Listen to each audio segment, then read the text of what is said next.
You have a space that belongs only to you.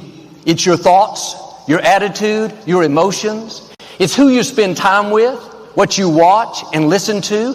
That's your atmosphere. That's what you have control over. And the reason some people live worried, offended, negative is because they let everything in. They listen to the news all day. They dwell on the medical report. They go to lunch with people that are critical. Somebody cuts them off in traffic. That sours the rest of the morning. The problem is they're not ruling their atmosphere. You have to be careful what you allow in. You can't stop everything from coming, but you can stop it from getting down in your spirit. You need to keep your atmosphere full of faith, full of praise, full of hope, full of victory. Anything that tries to poison that atmosphere, it's up to you to say, no thanks, you're not welcome here. Somebody leaves you out at work. They don't invite you to the meeting. The offense will come, saying be angry, be bitter. That's not right. You can let that offense in and live upset. Or you can say, sorry offense, you're not welcome here. Sorry bitterness, there's no place for you. I'm going to stay in peace. I'm going to enjoy this day. You don't have control over what people do, but you do have control over your thoughts, your attitude, how you respond. Proverbs says, a person that doesn't rule his spirit is like a city with broken down walls. In Bible days, the walls were what protected the city. If the walls were down, then anyone could get in. The opposition would come and take the city. In the same way, if you don't keep some walls up around your spirit, if you don't rule your atmosphere, put some boundaries, then everything's going to get in. Your child is off course. Instead of trusting that God has him in the palm of his hand, worry will get in. You can't sleep at night. Your business slows down. You lost a client. Instead of knowing that God is your source, that he's going to provide, the stress will come, the anxiety. What am I going to do? Or maybe someone is talking about you, trying to make you look bad. Instead of letting God fight your battles, you let the offense in. You live defensive, trying to prove to them that you're okay, wasting valuable time on something that doesn't matter. You don't need their approval. God has already approved you. Now keep your walls up. Quit allowing all that into your spirit. Your time is too valuable. Your assignment too important to let everything in. Be selective. If it's not positive, hopeful of a good report, then don't dwell on it. You can't control the whole world, but you can control your atmosphere. And the scripture says that God has made you to be a king, that you are to reign in life. Negative things will come, but you have to remember you're the ruler. You have the authority to decide what you allow in. Am I going to dwell on this offense?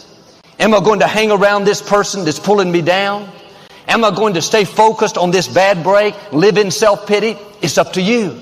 You rule over your kingdom. And we turn on the news these days, and there's so much negative. We hear about how bad the pandemic is, the divisiveness in politics, the unrest in our society. If you allow that division to get in you, the disrespect, the anger, it's going to pollute your thoughts, steal your joy, make you sour. You have to be proactive. What are you watching? What are you listening to? Is it building you up, making you more positive, more hopeful? Or is it tearing you down, stressing you out, making you angry, upset? You don't need that in your atmosphere. Life is hard enough without adding all these negative things that make it more difficult. A man told me how he drove to work every day for an hour listening to talk radio. It was about news and politics. People would get on, argue and debate. He would get so riled up, so upset. By the time he got to work, he was angry, on edge. He said, Joel, I didn't like who I had become. Nobody wanted to be around me. I was so hard to get along with. One day he accidentally came across our Sirius XM station and he started listening.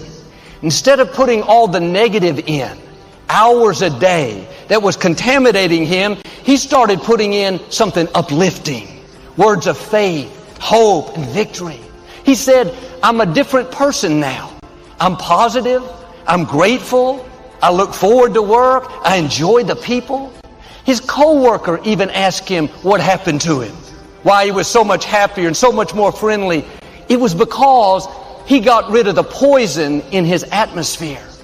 Now, I like to watch the news. It's good to stay informed, but you can't listen to the news for hours a day and stay in faith. You can't take that into your spirit and have the energy, the focus, the creativity to be your best. Well, Joel, I wish God would help me to do better. God has done His part. He made you a king. He's given you the authority. You have the power to rule your atmosphere.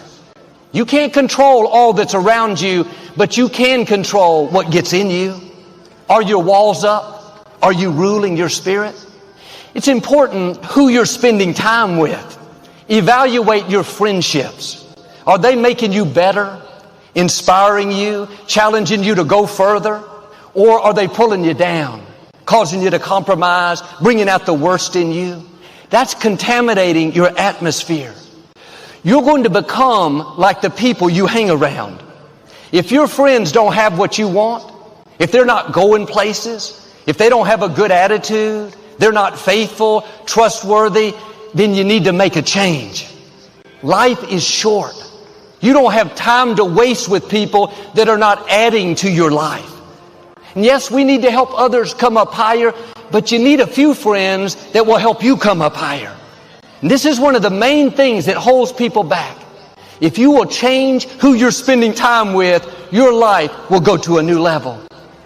You shouldn't go to lunch with people at the office that are jealous, talk about the boss, complain about the company. Spirits are transferable.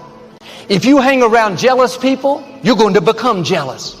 If you hang around unfaithful people, you're going to become unfaithful. The scripture says, don't sit inactive in the path of the ungodly. That means don't be passive when it comes to people polluting your life. Well, Joel, I've been friends with them for years. If I don't eat lunch with them, they may get their feelings hurt. What if you miss your destiny? What if they keep you from the awesome future that God has in store? Don't sit inactive and let them poison your atmosphere. Your ears are not garbage cans to hear God.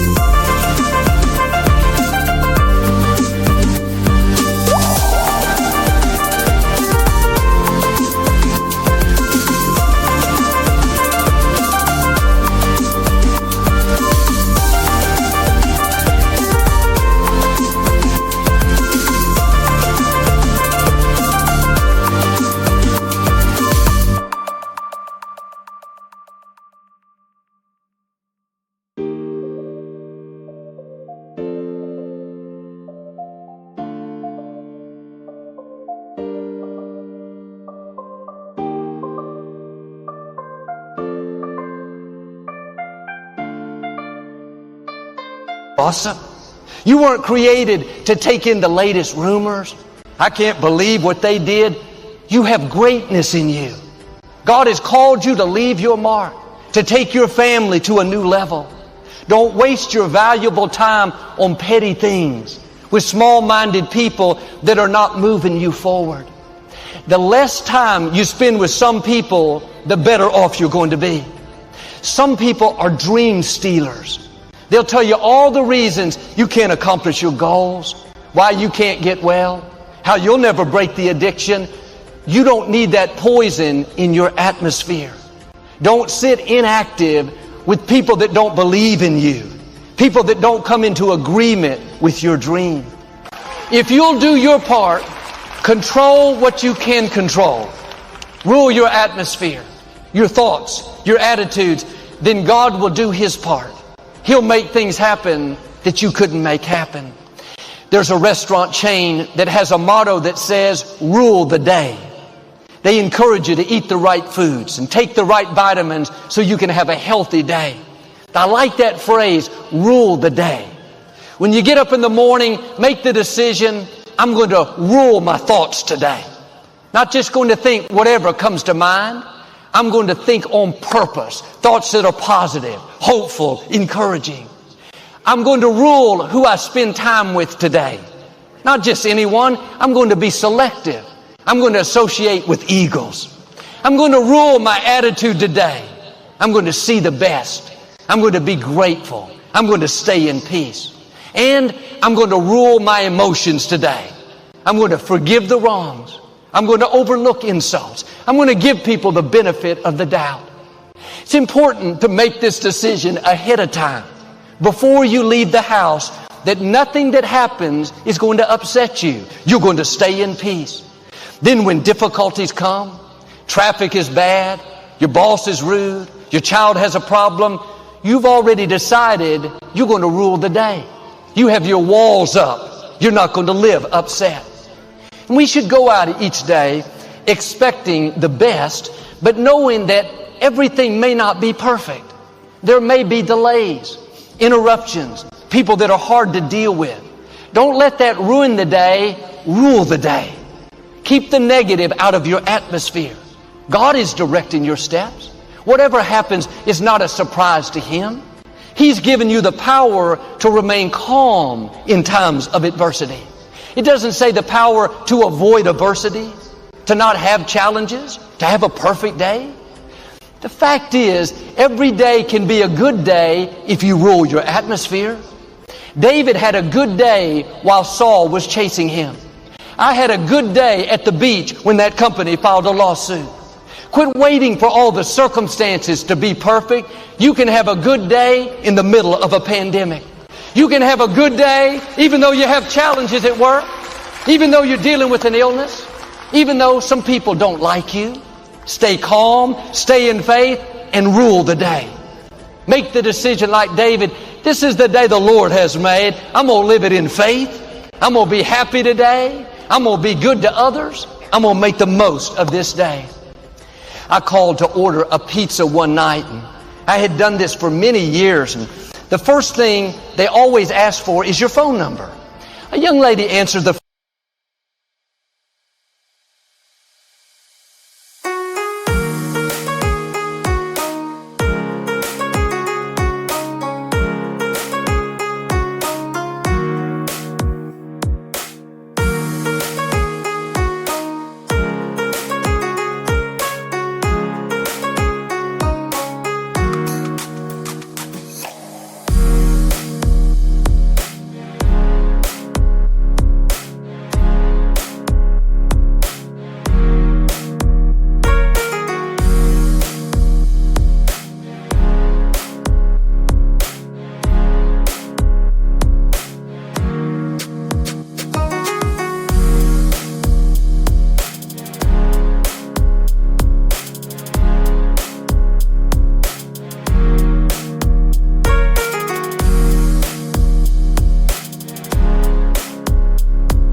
phone. I said very politely, hello, and I started to give her my number.